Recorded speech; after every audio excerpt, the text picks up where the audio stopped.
أعوذ بالله من الشيطان الرجيم. بسم الله الرحمن الرحيم. ربما يود الذين كفروا لو كانوا مسلمين ذرهم يأكلوا ويتمتعوا ويلههم الأمل فسوف يعلمون وما أهلكنا من قرية إلا ولها كتاب معلوم. نحمدہ ونصلی علی رسولہ الکریم، اما بعد. خواتین و حضرات، آج ہم انشاءاللہ قرآن مجید کے 14ویں جز پر بات کریں گے. اس میں سب سے پہلے سورہ حجر ہے، اس کے بعد سورہ نحل ہے. حجر میں قصہ آدم و شیطان بھی بیان کیا گیا ہے، حضرت ابراہیم علیہ السلام کا واقعہ بھی ہے. آپ کے پاس 2 فرشتے آتے ہیں جو قوم لوط کی طرف بھیجے گئے تھے. قوم لوط کی تباہی کا ذکر آیا ہے. اس کے بعد اصحاب الایکہ یعنی حضرت شعیب علیہ السلام کی قوم اور اصحاب الحجر قوم سمود، ان کی تباہیوں کا ذکر ہے. اور نبی کریم صلی اللہ علیہ وسلم کو اس صورت کے اختتام میں نصیحت ہے کہ جو ناہنجار اور جو نابکار لوگ ہیں، جو آپ کی دعوت کی مخالفت کر رہے ہیں، ان کے ساتھ آپ فصفح الصفح الجمیل خوبصورت طریقے سے درگزر کیجئے، کنارہ کشی اختیار کیجئے. اِنَّا کَفَيْنَاكَ الْمُسْتَهْزِئِينَ، اور آپ کا استہزاء کرنے والوں کے لیے ہم کافی ہیں. اس کے بعد سورہ نحل ہے. خواتین و حضرات، یہ سورت بہت ہی انٹرسٹنگ سورت ہے.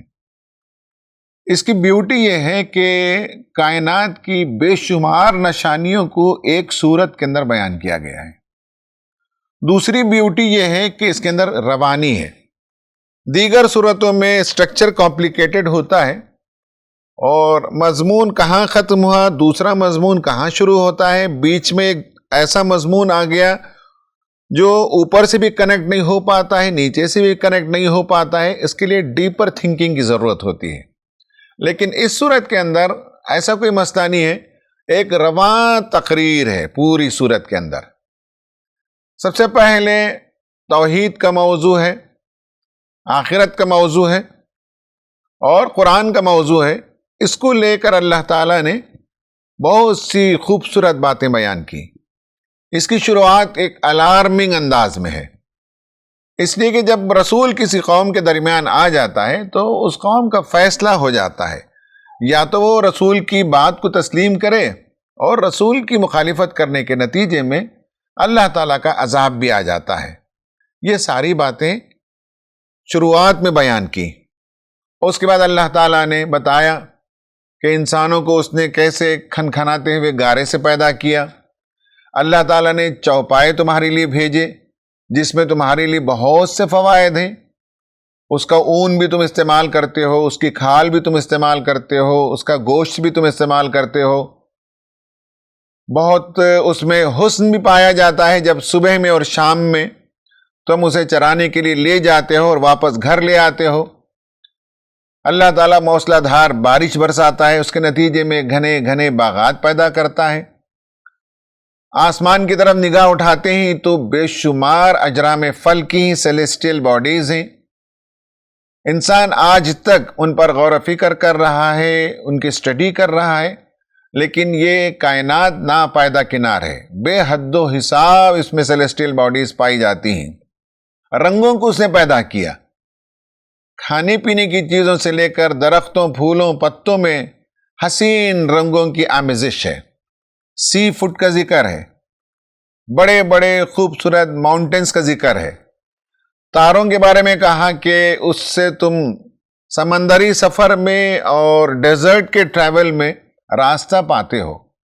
ان سب نعمتوں کے ہوتے ہوئے تم کیسے گوارا کرتے ہو کہ اللہ کے علاوہ اور کو تم پکارتے ہو؟ وہ ہستیاں جن کا کوئی کردار نہیں ہے کائنات کا ایک ذرہ پیدا کرنے میں. پھر اللہ تعالیٰ نے بتایا کہ ڈونٹ بی ایروگینٹ، یہ جو تمہارا غرور ہے، تکبر ہے رسول صلی اللہ علیہ وسلم کے خلاف، یہ بالکل مناسب نہیں ہے۔ اور تم نبی صلی اللہ علیہ وسلم کی دعوت کے بارے میں کہتے ہو کہ یہ اساطیر الاولین ہے، تم ان کی دعوت کو نیچا دکھانے کے لیے منصوبے بناتے ہو۔ ڈرو اللہ تعالیٰ سے، اللہ تعالیٰ سے خوف دلایا گیا، اور یہ بتایا گیا کہ یاد رکھو کہ بڑی ذلت اور رسوائی کے ساتھ فرشتے جب آئیں گے تو جان نکالیں گے، اس وقت کو یاد کرو، اور پھر جہنم کے دروازے کھول دیے جائیں گے، وہاں پہنچایا جائے گا، اس کو یاد کرو۔ اس کے بالمقابل جنت میں جو لوگ جائیں گے وہ اللہ تعالیٰ کا شکر ادا کریں گے۔ اس پورے مضمون میں سبق ہے کہ کائنات کے چپے چپے میں رسول کی دعوت کی صداقت پائی جاتی ہے۔ قرآن کا مطالعہ کرو، کائنات کا مطالعہ کرو، یہ پیغام ہے۔ آپ صلی اللہ علیہ وسلم کی رسالت کا موضوع بھی لیا گیا، کہا گیا کہ ہمارے رسول کے ذمے صرف یہ کام ہے کہ واضح طور پر تمہارے سامنے پیغام پہنچا دے، اور یہ یاد رہے کہ اللہ تعالیٰ نے ہر قوم اور ہر کمیونٹی میں رسولوں کو بھیجا ہے۔ جو صحابہ کرام تنگ کیے جا رہے تھے، ان کی دل جوئی کے لیے فرمایا گیا کہ جو لوگ ہجرت کرتے ہیں، خدا کی راہ میں تکلیفیں اٹھاتے ہیں، صبر کرتے ہیں، انہیں اللہ تعالیٰ بہترین اجر سے نوازے گا۔ پھر کائنات کی آیتوں کا تذکرہ ملے گا کہ اللہ تعالیٰ نے شیڈو کو پیدا کیا، دو خدا کو تم پکارتے ہو یا کئی خداؤں کو تم پکارتے ہو، حالانکہ اس پوری کائنات میں ان کا کوئی رول نہیں ہے، اور جب تم تکلیف میں ہوتے ہو تو کس کو پکارتے ہو، کس سے دعا کرتے ہو۔ پھر بارش کا ذکر ہے، جانوروں سے دودھ کی نعمت کا ذکر ہے، شہد کا ذکر ہے، اور انسان کے جو ڈیولپمنٹل سٹیجز ہیں ان کا ذکر آیا ہے۔ یہ سب باتیں اللہ تعالیٰ نے بہت خوبصورتی سے یہاں بیان فرمائی ہیں۔ قیامت کے دن جب جہنم میں رسول کا انکار کرنے والوں کو اور مشرکین کو ڈال دیا جائے گا، تو جن کو وہ پکارتے تھے، جن ہستیوں کو، انہیں آخرت میں دیکھ کر کہیں گے کہ ہم ان کو پکارتے تھے، آج ہماری یہ مدد کے لیے آئیں۔ وہ کہیں گے کہ پروردگار ہم نے ان کو حکم نہیں دیا تھا، ہم تو تیرے بندے تھے، اگر انہوں نے ہماری عبادت کی ہے تو یہ ان کا جرم ہے۔ تو وہ وہاں برات کا اظہار کر دیں گے، اور مشرکین کے کچھ بھی کام نہیں آئیں گے۔ جو کفار و مشرکین ہیں ان کے کردار کا بھی تذکرہ کیا کہ اسلام نہ قبول کرنے، توحید کی دعوت نہ ماننے، رسالت کو نہ ماننے، آخرت پر یقین نہ رکھنے کے نتیجے میں ان کا کردار کیا ہے۔ لڑکیاں جب پیدا ہوتی ہیں تو ان کے چہرے میں کلونس چھا جاتی ہے، لڑکیوں کو زندہ دفن کر دیتے تھے اس زمانے کے لوگ، اور آخرت کو نہیں ماننے کے نتیجے میں تمام بری صفات ان کے اندر پیدا ہو جاتی ہیں۔ اس کی وجہ یہ ہے کہ شیطان ان کو بہکاتا ہے، اور شیطان انسانوں کا کھلا ہوا دشمن ہے۔ اس صورت کے اندر بعض ویلیوز کا بھی ذکر ہے، جس میں عدل ہے، احسان ہے، رشتہ داروں کے ساتھ حسن سلوک ہے، اور بعض غلط کاموں سے بچنے، فحش ہے، منکر ہے اور بغاوت ہے، ان سب سے بچنے کی تعلیم دی گئی۔ یہ بھی ویلیوز یہاں آئے ہیں۔ خواتین و حضرات، اس سے یہ پورا مضمون ہمارا ختم ہوتا ہے کہ آج کے پارے میں جو مضامین آئے ہیں ان کو میں نے آپ کے سامنے پیش کیا۔ یہ بہت رواں مضمون ہے، اس لیے زیادہ دقت نہیں ہوتی ہے سمجھنے میں۔ آج ہمارا جو اسپیشل سبجیکٹ ہے وہ ہے پرابلم آف ایجنگ، یعنی یہ کہ بڑھاپا طاری ہونے کے مسائل۔ بوڑھے ہونا الگ ہے، بڑھاپا طاری ہونا الگ ہے، اولڈ ایج کے ہونا الگ ہے، ایجنگ ہونا الگ ہے۔ اس پر ہم بات کریں گے سورہ نمبر 16 میں آیت نمبر 70۔ صرف ایک آیت کو لیں گے اور تفصیل سے ایجنگ کے پرابلم پر بات کریں گے۔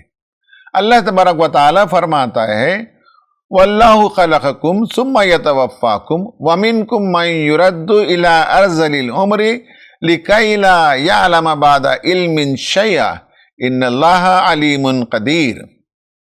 وہی پروردگار ہے، اللہ تعالیٰ ہے جس نے تم کو پیدا کیا، اور وہی موت بھی دیتا ہے۔ تم میں سے بعض کو بہت ہی ارذل العمر، بدترین عمر، فیبل سٹیج تک پہنچا دیتا ہے۔ جاننے کے بعد انسان پھر بھی نہیں جانتا۔ اللہ تعالیٰ علیم و قدیر ہے۔ یہ آیت بتاتی ہے کہ دیکھو اللہ تعالیٰ نے تم کو کیسے پیدا کیا، پھر وہ تم کو موت دیتا ہے، تم میں سے کوئی بدترین عمر کو پہنچ جاتا ہے تاکہ سب کچھ جاننے کے بعد پھر کچھ نہ جانے۔ حق یہ ہے کہ اللہ تعالیٰ ہی علم میں بھی کامل ہے اور قدرت میں بھی کامل ہے۔ یہ ایک آیت ہے، اس پر ہم تھوڑی سی تفصیل سے بات کریں گے۔ ایجنگ کا جو پرابلم ہے، ایجنگ کا جو ایشو ہے، چونکہ اس آیت میں اللہ تعالیٰ نے فرمایا کہ انسان کو ہم پیدائش کے بعد موت تک لے جاتے ہیں، اور بعض لوگوں کو موت ذرا دیر سے آتی ہے اور لمبی عمر ملتی ہے، اور ایسی عمر ہوتی ہے کہ انسان جاننے کے باوجود نہیں جانتا ہے، یعنی یہ کہ علم کا زوال ہو جاتا ہے، ذہنی صلاحیتوں کا زوال ہو جاتا ہے، اور انسان اس زمانے میں بہت سی ایسی حرکتیں کرنے لگتا ہے کہ ایک زمانے میں دوسروں کو گیان دیتا ہے، علم بانٹتا ہے، بہت عالمانہ اور فاضلانہ کام کرتے رہتا ہے، لیکن پھر اس کے بعد اس پر ایسا دور بھی آتا ہے کہ اسے خود اپنے بارے میں ہوش و حواس نہیں ہوتا۔ یہ صورتحال کیوں پیدا ہوتی ہے، اس کی کیا وجہ ہے، یہ آج ہمارا موضوع ہے۔ خواتین و حضرات، زندگی کا جو سٹیج ہے ڈیولپمنٹ کا، بچپن ہے تقریباً 12-13 سال تک، 12 سے 20-22 کے آس پاس ہم ایڈولیسنس کی عمر کہتے ہیں، شباب کی عمر کہتے ہیں۔ 20 سے 40 کی جو عمر ہے وہ جوانی کی عمر ہے، یوتھ۔ پھر 40 سے 60 کی جو عمر ہے وہ مڈل ایج کہلاتی ہے۔ 60 کے بعد اولڈ ایج شروع ہوتا ہے۔ ماہرین نفسیات نے 55-60 کے بعد اولڈ ایج بتایا ہے، اسی لیے ریٹائرمنٹ کی عمر کہیں 58 ہے، کہیں 60 ہے، کہیں 65 ہے۔ کوئی آدمی 60 کراس کر جائے، بوڑھا ہو جائے، تو اس میں کوئی اسٹگما نہیں ہے، کوئی عیب کی بات نہیں ہے، عمر تو گزرتی ہے۔ تو جیسے بڑھاپا آئے تو بعض لوگ بڑھاپے میں بھی اچھے ہوتے ہیں، اور بعض لوگوں پر بڑھاپا طاری ہو جاتا ہے۔ اولڈ ایج آنے کے ساتھ ایجنگ شروع ہوتی ہے۔ یہ ہمیں سمجھنے کی ضرورت ہے کہ قرآن ہمیں ایجنگ کے موضوع پر یہاں بتاتا ہے کہ فزیکل اینڈ کوگنیٹو ویکنیسز پیدا ہو جاتے ہیں، جسمانی طور پر بھی انسان کمزور ہو جاتا ہے، اور نفسیاتی طور پر بھی کمزور ہوتا ہے، اور جو کوگنیٹو ریگریشن کہتے ہیں، یعنی یہ کہ سوچنے سمجھنے کی صلاحیت میں کمی جو آ جاتی ہے، وہ ایجنگ کا ایک قدرتی حصہ ہے، اور یہ خدا کی ایک نشانی بھی ہے کہ وہ بندوں کو ذہانت دیتا بھی ہے اور ذہانت واپس لے بھی لیتا ہے۔ تو شیخ جو عربی میں کہتے ہیں، تو عمر میں جو آدمی بڑا ہوتا ہے اس کو بھی شیخ کہتے ہیں، علم میں جو آدمی بڑا ہوتا ہے اس کو بھی شیخ کہتے ہیں۔ یہ ضروری نہیں ہے کہ عمر والا شیخ علم والا شیخ بھی باقی رہے، تو اس کا وہ حصہ کمزور ہو جاتا ہے، علم والا حصہ۔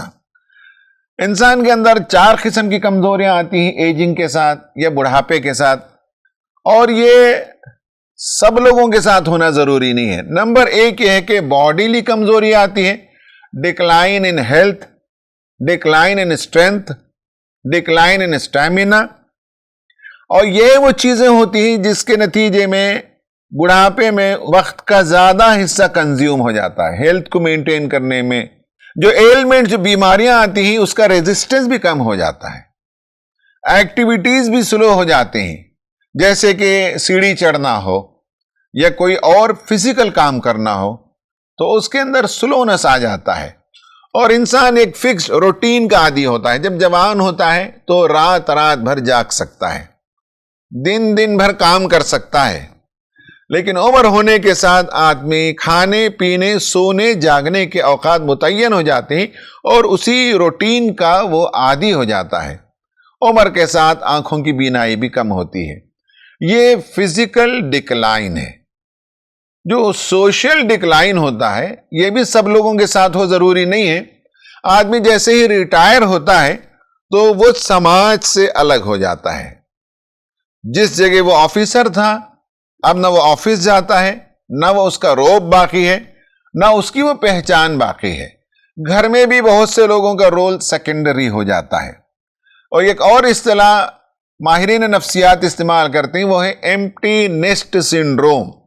انسان جب 60 یا اس سے آگے عمر کو پہنچ جاتا ہے تو اس کا گھر جیسے کہ چڑیا کا گھونسلہ ہوتا ہے، انڈے بچے دینے سے وہ گھونسلہ آباد ہوتا ہے، پھر دھیرے دھیرے بچوں کے جیسے پر لگتے ہیں وہ بھر سے اڑ جاتے ہیں اور پھر وہ گھونسلہ خالی ہو جاتا ہے۔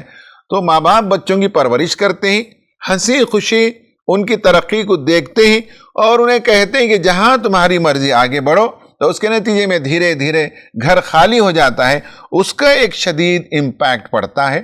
بہرحال سوشل لیول پر اس کا رول سیکنڈری ہو جاتا ہے، ایمپٹی نیسٹ سنڈروم کہا جاتا ہے۔ بعض گھروں میں کوائرلز اور جھگڑے ہوتے ہیں باپ اور بچوں میں۔ اس کی ایک وجہ یہ بھی ہوتی ہے کہ بڑے لوگ اپنی سلطنت نہیں چھوڑنا چاہتے، ساس ماں اپنی سلطنت نہیں چھوڑنا چاہتی، اور گھر کے اندر جو نئی رانی آئی ہے وہ حکمرانی کرنا چاہتی ہے، اور پرانی جو رانی ہے، کوئین ہے، وہ اپنی جو حکومت ہے وہ نہیں چھوڑنا چاہتی، اس لیے کہ انہیں لگتا ہے کہ لاس آف اسٹیٹس ہو رہا ہے۔ یہ وہ چیزیں ہیں جس کے نتیجے میں سوشل لیول پر بھی انہیں پرابلم آتا ہے، سائیکالوجیکل لیول پر بھی پرابلم آتا ہے، اور یہ بھی سب کے ساتھ ہونا ضروری نہیں ہے۔ آج اسی موضوع پر ہم بات کریں گے، وہ ہے لاس آف ایبلٹی ٹو کانسنٹریٹ۔ کسی موضوع پر، کسی کام پر غور و فکر کرنا، کانسنٹریٹ کرنا، اس میں کمی آتی ہے، میموریز میں بھی کمی آ جاتی ہے، اور زندگی کے جو دیگر ایکٹیویٹیز ہوتی ہیں ان سے بھی آدمی کی دلچسپی کم ہو جاتی ہے۔ بچے اگر کسی ٹور پر جانا چاہتے ہو، کوئی فنکشن کرنا چاہتے ہو، تو ماں باپ کہتے ہیں جاؤ بچوں، تم اپنی زندگی بسر کرو، انجوائے کرو، ہم گھر میں رہنا پسند کرتے ہیں۔ تو اس طرح سے نفسیاتی طور پر بھی لوگوں سے ملنا ملانا، یہ ساری چیزوں کے اندر کمی آ جاتی ہے۔ ان کا وقت کٹتا نہیں، ان کے پاس بات کرنے کے لیے لوگ موجود نہیں۔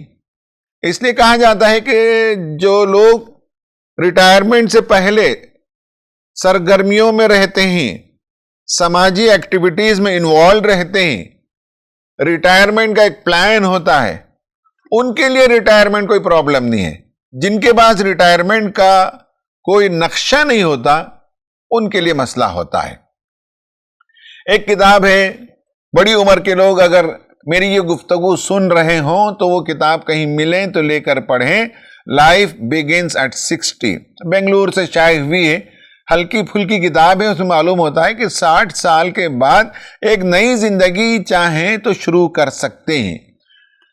سائیکالوجیکل پرابلم میں ایک پرابلم یہ بھی ہوتا ہے کہ پارٹنر کا انتقال ہو جاتا ہے، کبھی شوہر کا انتقال ہو جاتا ہے، کبھی بیوی کا، تو ایک فرد اکیلا رہ جاتا ہے۔ جو اکیلا رہ جاتا ہے اسے بھی موت کا خوف ہوتا ہے۔ یہ سب چیزیں اس کے نفسیاتی مسائل ہیں۔ اب ہم بات کریں گے اس نفسیاتی مسئلے کو لے کر جو یادداشت کی کمی ہے۔ قرآن نے بتایا کہ جاننے کے بعد انسان ایسی عمر کو پہنچ جاتا ہے کہ پھر وہ کچھ نہیں جانتا، یعنی اس سے معلوم ہوا کہ میموری لاس ہوتا ہے، ذہنی طور پر اضمحلال آتا ہے، اس کو ڈیمنشیا کہتے ہیں۔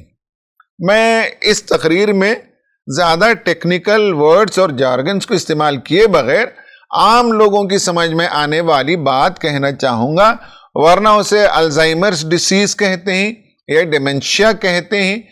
یہ آج کے جدید زمانے میں لوگوں نے اسے فائنڈ آؤٹ کیا، لیکن آپ کو پڑھ کر سن کر تعجب ہوگا کہ ابن سینا، جسے مغرب کے لوگ اویسینا کہتے ہیں، جس نے میڈیکل پر جو کتاب لکھی القانون فی الطب، دی کینن آف میڈیسن، یہ تھے صاحب آج سے تقریباً 1000 برس پہلے کے، اور 1000 برس سے ان کی لکھی ہوئی کتاب آج بھی میڈیسن کے میدان میں بینچ مارک مانی جاتی ہے۔ اس کتاب میں 1000 برس پہلے ابن سینا نے بتایا، اس کا نام نسیان رکھا، جسے ڈیمنشیا کہتے ہیں۔ انسان بڑی عمر میں پہنچنے کے بعد جو بھول جاتا ہے، اس بیماری کا نام نسیان ہے، اور اس کے 3 ڈائمنشنز ہیں، 3 پہلو ہیں۔ فساد ذکر، کسی بات کے ذکر کرنے میں، کسی بات کو ایکسپریس کرنے میں فساد رونما ہو جاتا ہے، یعنی یہ ہے کہ پرابلم ہو جاتا ہے۔ بڑی عمر میں پہنچنے کے بعد کچھ لوگ ہوتے ہیں 60 65 70 75 کی عمر میں، باتوں کو وہ یاد نہیں رکھ پاتے، inability to recall، بالخصوص جو کل پرسوں یا قریب میں جو باتیں ہوئی وہ ریکال نہیں کر پاتے، لیکن جو پرانی باتیں ہیں، بچپن کی باتیں ہیں، وہ انہیں یاد رہتی ہیں۔ تو اصل میں یہ ایک مینٹل پرابلم ہوتا ہے، ذہن کے کچھ حصے کھائے جاتے ہیں، ڈیمیج ہو جاتا ہے، خاص کر جو برین کا پیچھے کا حصہ ہوتا ہے اس کے اندر ڈیمیجز آ جاتے ہیں، تو اس کے نتیجے میں جو ریسنٹ میموری ہے وہ یاد نہیں رہتی، جو پاسٹ میموری ہے، دور کی میموری ہے، وہ یاد رہتی ہے۔ دوسری چیز یہ ہے کہ اپنا انٹرپریٹیشن، کسی چیز کو دیکھا، کسی سے ملاقات ہوئی تو وہ انٹرپریٹ نہیں کر سکتے، وہ اس کی توجیہ بیان نہیں کر سکتے، جو انہوں نے دیکھا، جو انہوں نے سنا، تو ان کا ذہن کام نہیں کرتا، ایکسپریس نہیں کر سکتے۔ اسی لیے فساد ذکر نام رکھا ابن سینا نے۔ آپ اگر ان سے پوچھیں کہ ناشتے میں آپ نے کیا کھایا، وہ بھی یاد نہیں رہے گا کبھی کبھی، یہ پرابلم ہوتا ہے، اور ایسے لوگوں کو ایپیلیپسی کا یا اسٹروک کا دورہ ہونے کا امکان زیادہ ہوتا ہے۔ دوسرا ابن سینا نے بتایا کہ فساد فکر ایک تو ایکسپریس کرنا ہے، اور ایک ہے کاگنیشن میں، تھنکنگ میں، سوچنے میں پرابلم ہو جاتا ہے، اور انہیں اپروپریٹ بیہیویئر اور ان اپروپریٹ بیہیویئر، کیا بیہیویئر صحیح ہے اور کون سا بیہیویئر غلط ہے، اس کی تمیز ختم ہو جاتی ہے۔ بڑی عمر کے آدمی کے پاس آپ جائیں گے، پوچھیں گے کیا کر رہے ہیں، تو کہیں گے کہ میں لٹو کھیل رہا ہوں، میں گولی کھیل رہا ہوں، گویا کہ وہ بچپن میں گئے ہوئے ہیں، انہیں نہیں معلوم ہے، اور یہ بات بیان بھی نہیں کرنی چاہیے، لوگ ہنسیں گے۔ بعض لوگ ایسے بھی ہوتے ہیں کہ سامان گھر کا لے جاتے ہیں، بالکنی سے گرا دیتے ہیں، اتنا تو انہیں احساس ہوتا ہے کہ یہ برتن ہے، یہ گلاس ہے، یہ جگ ہے، یہ معلوم ہے، اس میں کوئی پرابلم نہیں ہے، لیکن اسے بالکنی سے نہیں گرایا جاتا، یہ کوئی بال نہیں ہے، گیند نہیں ہے کہ نیچے جانے کے بعد پھر اچھلے گا، یہ انہیں آئیڈیا نہیں ہوتا۔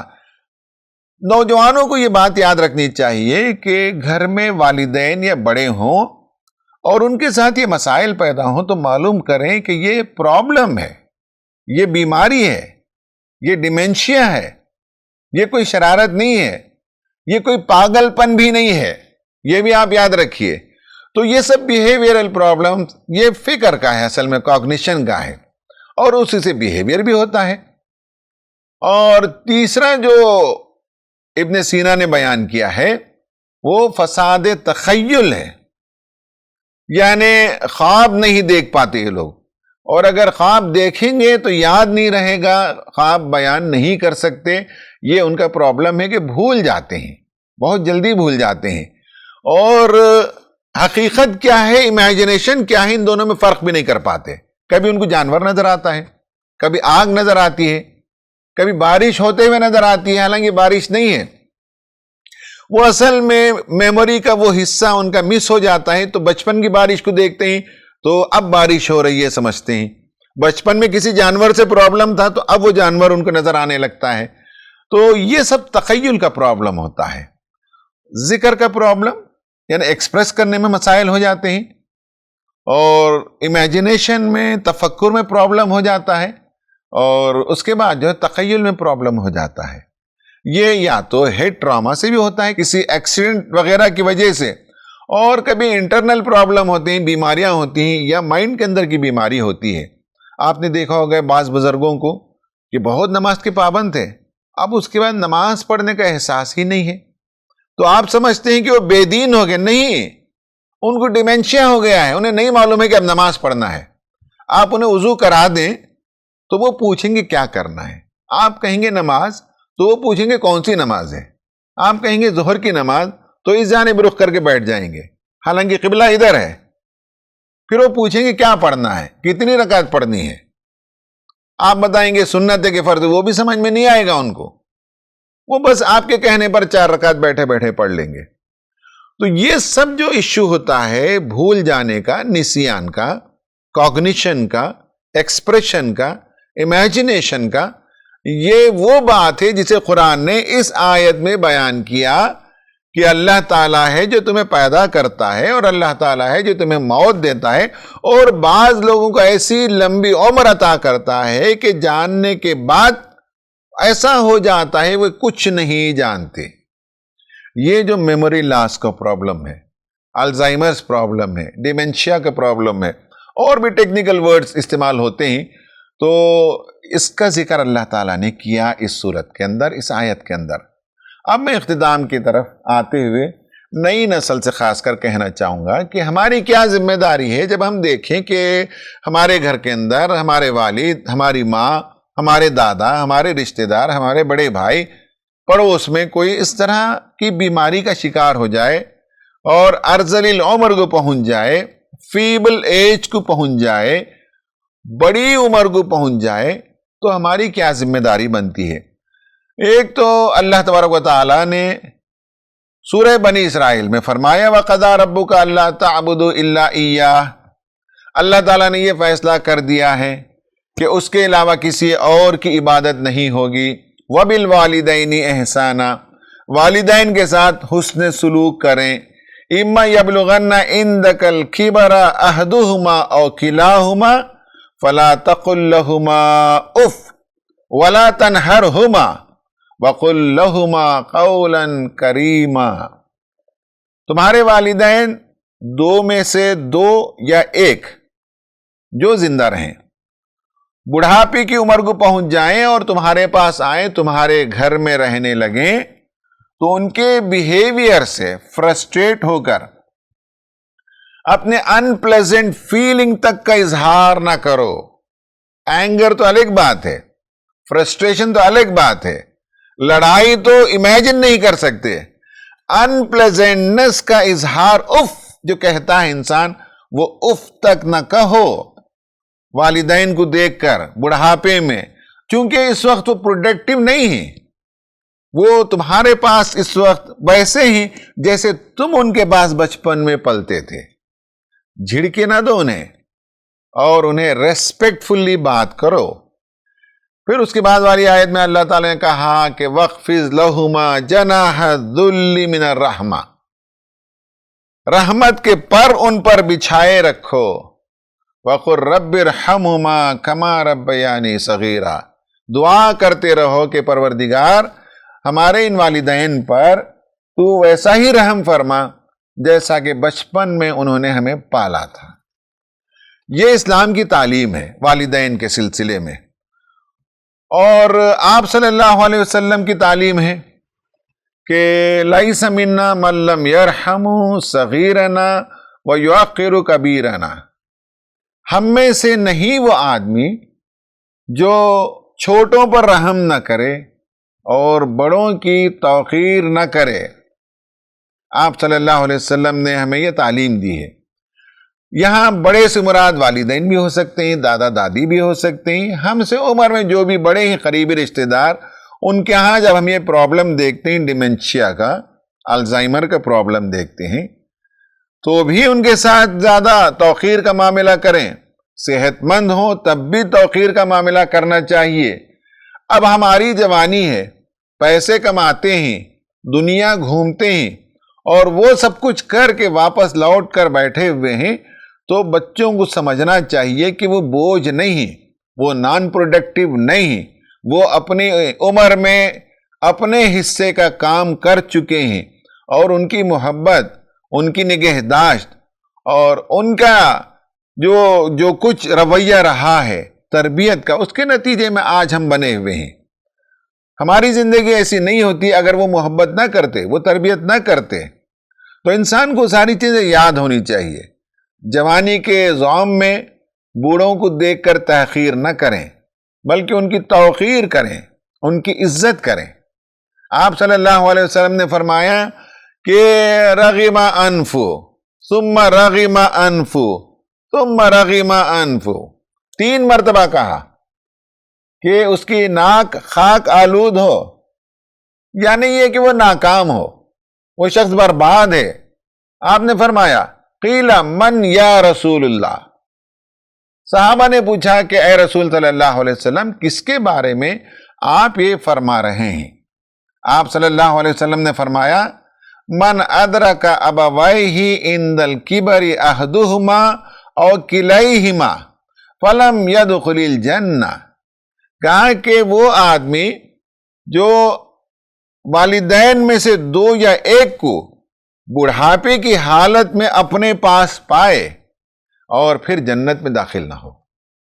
خواتین و حضرات، بہت افسوس کی بات ہے، بہت سے گھروں کے واقعات ہمیں معلوم ہیں جہاں غربت ہوتی ہے یا جن گھروں میں لڑائی جھگڑے کی نوبت ہوتی ہے، وہاں بڑوں کو نکال دیا جاتا ہے، گھروں سے نکال کر باہر کر دیا جاتا ہے۔ بعض گھروں میں یہ دیکھتے ہیں کہ بچے تو بہت ہوتے ہیں لیکن والدین کس کے پاس رہیں گے یہ ایشو بن جاتا ہے، اور بچے حساب کتاب لگاتے ہیں، کیلنڈر دیکھتے ہیں کہ کتنے دن میرے گھر میں رہیں گے، کتنے دن بھائی صاحب کے گھر میں رہیں گے، کتنے دن بہن کے ہاں رہیں گے۔ ماں باپ جب پالتے تھے تو کبھی ایسا نہیں دیکھتے تھے، لیکن جب ہماری باری آتی ہے ان کو دیکھنے کی، انہیں پالنے کی، تو اس وقت ہم دائیں بائیں دیکھنے لگتے ہیں۔ آپ صلی اللہ علیہ وسلم نے فرمایا یہ انسان کی بدبختی ہے، حیف ہے اس پر جس نے اپنے والدین میں سے دو یا ایک کو پایا بڑھاپے میں اور ان کی خدمت نہیں کیا اور جنت نہیں پہنچا۔ یہ اس کی بدبختی ہے۔ جن کے گھروں میں بزرگ ہوں، بڑے ہوں، میں نے جیسے کہا کہ ان کے فزیکل پرابلمز بھی ہیں، ان کے سائیکالوجیکل پرابلمز بھی ہیں، ان کے سوشل ایشوز بھی ہیں، ان کے ہیلتھ کے ایشوز بھی ہیں۔ ان سے بات کرنے بیٹھیں گے تو ان کی گفتگو کا بڑا حصہ ان کے ہیلتھ کو لے کر ہوگا۔ یہ سب کچھ ہوگا، اس سے اکتا جانا، اس سے تنگ آ جانا، اس سے پریشان ہو جانا، اس کے نتیجے میں ان سے دوری اختیار کرنا، یہ انسان کی بدبختی کی علامت ہے۔ آپ صلی اللہ علیہ وسلم نے ایک معنوں میں بد دعا دی، 3 مرتبہ کہا کہ خاک آلود ہو، یا یہ کہ اس کی ناک خاک میں ملے، یہ شخص جنت میں نہیں جا سکتا۔ آپ صلی اللہ علیہ وسلم کی تعلیم ہمارے لیے کتنی پیاری ہے۔ آپ نے یہاں تک فرمایا کہ نیکیوں میں سے بڑی نیکی یہ ہے کہ آدمی ان کے ساتھ حسن سلوک کرے جو ان کے والدین کے محبوب تھے جبکہ ان کے والدین دنیا سے جا چکے ہوں۔ یعنی ہمارے والدین اگر دنیا سے جا چکے ہوں، ان کے بھائی، ان کی بہن، ان کے رشتہ دار، ان کا کوئی فرینڈ جو انہیں سب سے زیادہ عزیز تھے، ان کے ساتھ حسن سلوک کرنا گویا کہ والدین کے ساتھ حسن سلوک کرنے کے برابر ہے۔ دیکھیے کہ تعلیم کیسی ہے، والدین کی خدمت کرو اور جنت پاؤ۔ وہ چلے جائیں تو ان کے رشتہ دار، ان کے بھائی بہن، ان کی خدمت کرو، ان کے ساتھ حسن سلوک کرو، یہ والدین کے ساتھ حسن سلوک کرنے کے برابر ہے۔ یہ اسلام کی تعلیم ہے۔ تو آپ صلی اللہ علیہ وسلم نے ہمیں ان سب چیزوں کے سلسلے میں تعلیم دی۔ ریسنٹ ایک اسٹڈی ہوئی فلسطین کی، وہاں جو بڑے لوگ ہوتے ہیں جن کے اندر یہ ڈیمنشیا کا پرابلم ہو جاتا ہے، یادداشت کا، نسیان کا پرابلم ہو جاتا ہے، تو وہاں دیکھا گیا کہ ینگر لوگ اپنے بڑے لوگوں کی بہت ہی حسن خوبی کے ساتھ پرورش کرتے ہیں، نگہداشت کرتے ہیں، اپنے گھروں میں رکھتے ہیں۔ تو اسٹڈی نے یہ بتایا ہے کہ وہاں اس سوسائٹی میں سمپتی کا جذبہ پایا جاتا ہے، ایمپیتھی کا جذبہ پایا جاتا ہے اپنے بڑوں کے سلسلے میں، جو تکلیف اور پریشانی کے اندر مبتلا ہیں ان کے لیے رحمت کا جذبہ پایا جاتا ہے، کمپیشن کا جذبہ پایا جاتا ہے۔ البتہ اس ریسرچ میں ایک بات سامنے آئی، وہ بات غلط ہے، اور اس عرب دنیا میں، وہاں بھی کچھ اور عرب علاقوں میں بھی انہوں نے ریسرچ کیا اور دیکھا تو یہ لوگوں کا خیال ہے کہ یہ جو ڈس آرڈر ہے ڈیمنشیا کا، الزائمر کا، نسیان کا، اس کو بعض لوگ مینٹل ریٹارڈڈنس سمجھتے ہیں، دیوانہ پن، پاگل پن۔ ایسا نہیں ہے، یہ دیوانہ پن اور پاگل پن نہیں ہے، یہ یادداشت کا لاس ہے، میموری کا لاس ہے۔ اس ریسرچ میں 48.3% لوگوں کا خیال یہ بھی ہے کہ یہ جو مینٹل النس آتا ہے یہ خدا کی طرف سے ایک پنشمنٹ ہے۔ یہ کیسے خیال آ گیا بھائی؟ کون سا ثبوت ہے؟ کس آیت میں یہ ہے؟ کس حدیث میں ہے کہ بڑی عمر میں انسان جب بھولنے لگتا ہے تو یہ اللہ تعالیٰ کی سزاؤں میں سے ایک سزا ہے؟ یہ کون سی حدیث میں ہے؟ کس آیت کے اندر ہے؟ اس کے لیے کوئی دلیل قرآن و سنت کے اندر موجود نہیں ہے، لوگوں نے خود سے ایجاد کیا ہے۔ ورنہ یہ ہے کہ وہ اللہ تعالیٰ کی طرف سے پنشمنٹ نہیں ہے، وہ عیب نہیں ہے، اس میں کوئی اسٹگما نہیں ہے۔ یہ نیچرل پروسیس ہے کہ دھیرے دھیرے انسان کے خواہ کمزور ہوتے چلے جاتے ہیں، یادداشت جاتی ہے، آنکھ کی بینائی جاتی ہے، ہاتھ پیر کے اندر جو قوت ہے وہ کم ہوتی جاتی ہے، اور وائٹل آرگنز کے اندر کمزوری آتی ہے، اور اس کے بعد دھیرے دھیرے ایسا ہوتا ہے کہ ایک دن وہ سورج غروب ہو جاتا ہے، وہ چراغ گل ہو جاتا ہے جس نے ایک زمانے میں ایک دنیا کو منور کیا تھا، اور خدا کے پاس وہ شخص پہنچ جاتا ہے۔ خواتین و حضرات، زندگی کی یہ حقیقت ہے۔ آج ان کی باری ہے، کل ہماری باری ہوگی۔ آج ہم نے ان کے ساتھ حسن سلوک کیا، ہمارے بچوں نے دیکھا، ہم بڑے ہوئے تو ہمارے بچوں کے لیے ہم نے ایک اچھا سا ماڈل چھوڑا ہے، اور ہمارے ساتھ ویسا ہی وہ سلوک کریں گے۔ ہمیں پتہ نہیں کہ کل ہماری زندگی کیسے ہونے والی ہے۔ یہ کہا جاتا ہے کہ be nice to people on your way up because you are going to meet them on your way down۔ جب تمہاری ترقی کا زمانہ، جوانی کا زمانہ ہے تو لوگوں کے ساتھ حسن سلوک کرو، واپسی میں جب تمہارا دور آئے گا تو لوگوں سے ملاقات ہوگی تو اسی طرح کا بیہیویئر ایکسپیکٹ کر سکتے ہیں۔ اللہ تعالیٰ سے دعا ہے کہ اللہ تعالیٰ ہمیں اپنے بڑوں کا احترام کرنے، توقیر کرنے، ان کے ساتھ کمپیشن کرنے، نرمی کرنے، ان کی خدمت کرنے کی توفیق عطا فرمائے۔ آمین۔ وآخر دعوانا ان الحمدللہ رب العالمین۔